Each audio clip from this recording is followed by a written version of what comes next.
naftaada dib u hel. Lumid la lumo waxa ugu xun tan uu qofku lumiyo naftiisa, taas oo haddana ay uga sii daran tahay isaga oo warba u hayn inuu waa hore lumay oo jihadii uu u socday jiho aan ahayn wejiga saaray. Qof ma garto inuu lunsan yahay oo safarkiisa lumidda ah ayuu iska sii wataa ilaa ajasha ay ugu timaado, isaga oo soo baraarugin, ogeynna halka ay wax ka qaldameen iyo natiijadiisa waxa ay ku dambayn doonto. Balse qofka garta inuu lunsan yahay mar walba waxa u bannaan jaanis uu naftiisa dib ugu jihayn karo, dibna uu ugu hagaajin karo. Laakiin garashadaas uu gartay in uu lunsan yahay ayaa u furta waddo kale oo walwal leh, taas oo iyada nafteeda caqabad daran ah. Balse sida uu ula qabsado xalkana u helo ayay ku xirnaataa natiijadiisa waxa ay noqon doonto. Waa qasab inaad walwalayso adiga oo dadaal dheer, waqti dheer iyo enerjiba ku baxshay sida naftaada ay jihada ay leedahay ku gaari lahayd. Haddana gadaal aad ka ogaato in jihada aad ku daashay aysan ahayn tii aad tiigsanaysay. Waqti badan ayaa kaa lumay oo dib u soo celin karin, dadaal iyo xoogna kuma yarayn, oo markaan waxaad noqotay qof ku soo daalay safarkii lunsanaanta oo ku soo dhammaaday meel nuhashadaada aysan marnaba filayn.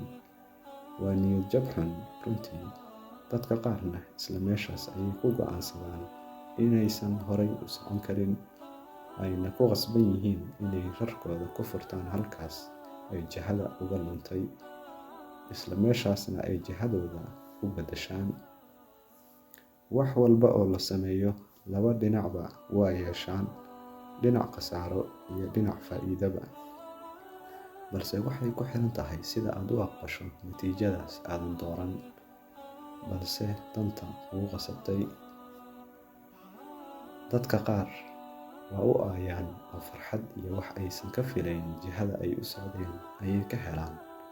Qaarna khasaaro iyo quus qalbi ayay meel la yurursadaan, niyad jab ay ka qaadeen natiijada xun ee ay dhaxleen darteed. Dadka noocaasa waxay ku qasban yihiin laba mid: in ay nolosha ka dhacaan iyo in ay inta dib u hilhishaan ay jiho cusub samaystaan, dibna isku abaabulaan. Laakiin qofka haddii uu lahaa qorshooyin, ayna jireen hadafyo uu lahaa, waxaa yaraada markaas walwalkiisa. Maxaa yeelay wax walba uu sameynayo natiijada ka imaanaysa ayuu u diyaarsanaa dhinaca ay noqoto aqbalideeda. Haddii aad ogaatay oo kala baandhayso waxa muhiimadda kuu leh oo kala hormariso ajendayaashaada, markaas waxaa tahay qof qorshe ku shaqeeya, qorshena ku nool. Waxa uu qabanayo xog ogaal u ah, natiijo kasta uu helana dhib aan u arkin. Waxaad noqonaysaa qof dadka waxa ay ka aaminsan yihiin iyo waxa ay u malaynayaan aan muhiim u arkin. Sidoo kale waxaad noqonaysaa qof garan kara qiimaha iyo xaqa uu u leeyahay inuu noloshiisa jiheeyo sida uu doonana u maamusho. Noloshaada Ilaahay adiga ayuu hoggaankeeda kuu dhiibay, kumana dhihin hebel raac oo sida uu u noolyahay u noolow, iyo hebel u ekow ama isaga iska dhig. Waxaad ogaataa in hebel Ilaahay samaystay, adigana ku samaystay. Haddii uu Ilaahay doonayo in aad hebel u ekaato ama isaga camal noqotid, in aysan agtiisa waxba ka ahaan lahayn ama ka ahayn in uu sameeyo hebelka aad doonaysid inaad noqoto, isaga oo laba ah oo isku qaab, isku feker, isku caqli iyo isku dhaqanba ah. Qiimahaaga qofnimo waa mid uu Ilaahay qofna kula wadaajin. Nolosha dunida sideedaba waa wadaag. La doonaya inaad wax ku soo kordhiso, waxna ka dhinto adiga oo mar walba wax ku qiimeynaya heerka garashadaada iyo xaqiiqda aad nolosha ka baratay. Qofka waa u bannaan tahay in uu kaga daydo qaybaha wanaagsan ee noloshiisa dhaxalka u noqon kara, waxna ku kordhin kara qiyamka qaab nololeedkiisa. Sidaas si la mid ah ayay dadka ayagana kaaga dayanayaan waxa wanaagsan ee ay u arkaan in dantooda ay ku jirto. Haddaba marka aad dib u heshid naftaada, kala garatidna waxa naftaada danteeda ah iyo waxa danta aysan kuugu jirin, markaas waxaad garanaysaa heerka aad taagan tahay, halka aad ka timid, iyo safarkaaga dhererka badan jihada uu ku jihaysan yahay ilaa ajashu kuu timaado.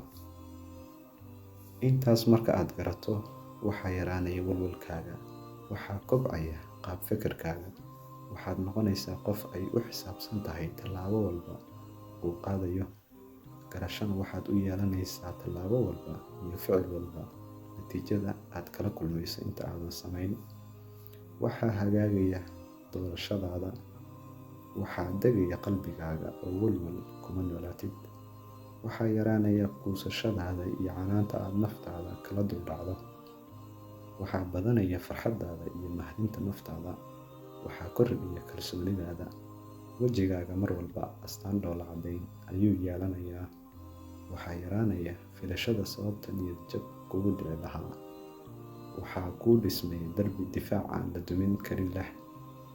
Waxaad ogaanaysaa heerkaaga nolosha iyo macnaha uu qof walba kuu leeyahay.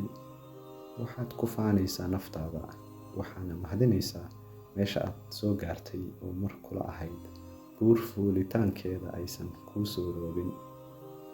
Yabooha dhabta ah ee noloshana gacantaada ayuu soo gelayaa, isla adiga ayuuna noqonayaa qofka mar walba go'aanka noloshiisa jihada uu rabo u jihaysta.